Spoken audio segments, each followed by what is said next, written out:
Hi friends, இன்றைக்கி என்ன பார்க்க போகிறோன்னு பார்த்தீங்கன்னா அரிசி உப்புமா தாங்க பண்ண போகிறோம்.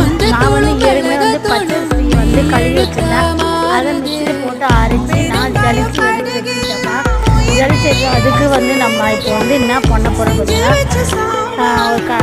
குக்கர்லாம் சேர்த்து குக்கரில் எண்ணெய் ஊற்றி கடுகு போட்டாச்சு. நான் பச்சை மிளகா வெங்காயம் அரிஞ்சு வச்சு அதுக்கு தேவையான கடலைப்பருப்பு உளுத்த பருப்பு சேர்த்து வெங்காயம் பச்சை மிளகா கருவேப்பிலை அதெல்லாம் சேர்த்து நல்லா வதக்கியாச்சு.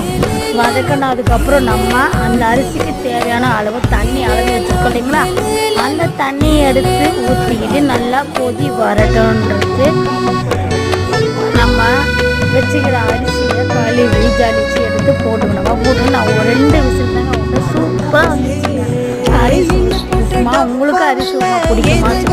நீங்களே செஞ்சுருக்கீங்க, மறக்காமல் சொல்லுங்கள். வீடியோ பிடிச்சவங்க ஷேர் பண்ணுங்கள். வாங்க